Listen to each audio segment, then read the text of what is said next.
जाको राखे साइयां मार सके ना कोई, टाइगर के मुंह से अपनी जिंदगी खींच कर लाया अंकित। 17 साल के अंकित पर उत्तराखंड में टाइगर ने किया था अटैक। 4 सर्जरी के बाद गुरुग्राम में मिला नया जीवन। कहते हैं जाको राखे साइयां मार सके ना कोई। कुछ ऐसा ही उत्तराखंड के रामपुर में 17 वर्षीय अंकित के साथ घटित हुआ। अंकित पर टाइगर ने अटैक कर दिया। अंकित ने भी बहादुरी से जवाब देते हुए टाइगर का मुकाबला किया और अपने जीवन को उसका निवाला नहीं बनने दिया। अंकित के हौसलों के आगे टाइगर पस्त हो गया और वापस जंगल में भाग गया। घायल अंकित को लोगों ने अस्पताल में भर्ती कराया, जहां उसकी गंभीर हालत को देखते हुए उसे ऋषिकेश एम्स में रेफर कर दिया।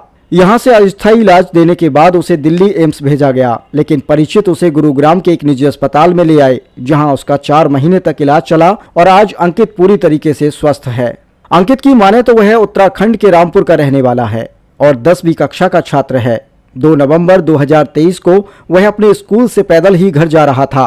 रास्ते में पहले से घात लगाए बैठे टाइगर ने उस पर हमला कर दिया। उसे गर्दन से पकड़ लिया और जैसे ही टाइगर ने अंकित के सिर को अपने मुंह में दबाया, वैसे ही अंकित ने मौका पाकर टाइगर की जीभ पकड़ ली। करीब 15 मिनट तक चले संघर्ष के बाद टाइगर के हौसले पस्त हो गए और वह अंकित को लहूलुहान हालत में छोड़कर जंगल में वापस भाग गया। अंकित के साथ जा रहे व्यक्ति ने उसे बचाने का भी प्रयास नहीं किया, लेकिन अंकित ने मौत के मुंह में जाकर भी कई लोगों की जान बचा ली। घटना के बाद लोगों ने इसकी सूचना अंकित के परिजनों को दी, जो उसे लेकर हल्द्वानी के एक अस्पताल में गए, जहां उसकी हालत देखते ही उसे रेफर कर दिया गया। यहां से उसे ऋषिकेश एम्स ले जाया गया। आरोप है कि यहां डॉक्टरों ने बेहद लापरवाही से उसके सिर पर टाके लगा दिए, लेकिन टाइगर से संघर्ष के दौरान जो पेड़ के पत्ते डंडियां उसके सिर में गई थी, उसे निकाला ही नहीं। ऐसे में उसके शरीर में इन्फेक्शन होने लगा। इसकी वीडियो जब अंकित के एक परिचित को गुरुग्राम में मिली, तो उसने अंकित के परिवार को गुड़गांव बुला लिया और निजी अस्पताल में उसका इलाज करवाया। डॉक्टरों की माने तो जब अंकित को अस्पताल में लाया गया तो उसकी हालत बेहद खराब थी। उसके सिर में पस पड़ने लगी थी, इन्फेक्शन लेवल भी हाई हो गया था। चुनौतियों का सामना करते हुए उन्होंने अंकित की 4 सर्जरी की और 4 महीने में दिए गए इलाज के बाद आज अंकित सभी के बीच स्वस्थ मौजूद है। साथ ही सामान्य रूप से वह अपना जीवन जी रहा है। उन्होंने बताया कि संघर्ष के दौरान अंकित का अंगूठा भी कट गया, जिसका कुछ समय बाद ऑपरेशन किया जाएगा। वहीं सिर पर लगी चोटें अब पूरे तरीके से ठीक हो गई हैं। उसके शरीर के अलग अलग हिस्सों से मांस लेकर उसके सिर की स्किन बनाई गई है। फिलहाल अंकित स्वस्थ होकर अपना जीवन जी रहा है। जिंदगी और मौत की लड़ाई में अंकित ने जिंदगी की जंग जीत ली और सभी के लिए मिसाल बनकर आगे आया है। अंकित के हौसले ने साफ कर दिया है कि जीता वही है जिसने संघर्ष किया है। जी स्कूल में थे जी, रामनगर रहते हैं। या क्या घटना हुई थी आपके साथ? जी टाइगर का अटैक हुआ था हमारे जी। हम आ रहे थे 2 जने स्कूल से आ रहे थे जी, हुआ था तो उसने पीछे से पकड़ा, तो फिर हमने हाथ से जीप पकड़ी। जब हमारा बचाव हुआ फिर हम आए जी। वहां से आए तो फिर पापा आए, फिर हमें पास के हॉस्पिटल में ले गए। वहां से रेफर इधर से रेफर उधर करा उन्होंने।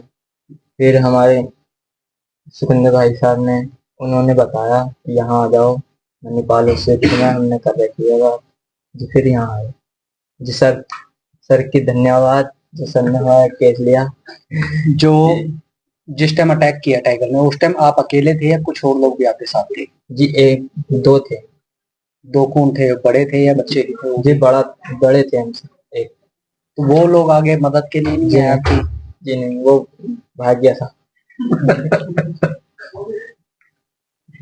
ये बच्चा उत्तराखंड में अपने स्कूल से आ रहा था, तो आने के टाइम पर रास्ते में जब ये फ्रेंड्स के साथ था तो एक टाइगर पेड़ पे बैठा था। उसने जंप करके इस बच्चे को गर्दन से दबोच लिया और उसके बाद उसने इसको ऑब्वियसली मारने की कोशिश की बच्चे को। बच्चे ने अच्छे से स्ट्रगल करते हुए प्रेजेंस ऑफ माइंड दिखाई और उसकी जीभ को उसने देखा और बच्चे ने जीभ खींच ली, अपना हाथ डाल दिया। इसी कारण उसका अंगूठा कट गया और शेर भाग गया। उसके इसका इनिशियली इलाज वहाँ पे लोकल हॉस्पिटल में और ऋषिकेश में हुआ, जैसे बताया इन्होंने। और उसके बाद जो इसके रिलेटिव है वो इसका वीडियो जो उसमें चोट लगी थी, उसका फोटोज जो इसकी चोट हुआ लेके हमारे पास यहाँ पे गुड़गांव में है कि क्या इसका इलाज यहाँ संभव है। मैंने कहा हम लेके आइए और कोशिश करेंगे। ये बच्चे को लेके आए यहाँ पे 5 तारीख को हमारे पास लेके आए, तो काफी बुरी हालत में था। मैंने फिर हमारे एनेस्थीसिया की टीम डॉक्टर योगिता है, उनसे डिस्कस किया इस बच्चे के बारे में। हमने नेक्स्ट डे की सर्जरी प्लान की इसको। तो अगले दिन उसको पहली सर्जरी की, इसमें जो पार्ट्स कट थे, अंगूठा जो ऑलमोस्ट ये था खत्म होने वाला है, उसको रिपेयर करना माइक्रोवास्कुलर टेक्निक से, और कान का और इसके स्कैल्प का वो सब ऑपरेशन किया। उसके बाद हमने इसको 2-3 दिन का डिस्चार्ज किया। सेप्सिस जो पार्ट था वो कंट्रोल हो गया था और फिर हमने प्लान किया था कि नेक्स्ट सर्जरी हम उसके कुछ समय के बाद करेंगे। तो फिर हमने इसको कुछ समय के बाद पैर से स्किन लेके और जो पार्ट हमारा एक्सपोज था उसको हमने कवर किया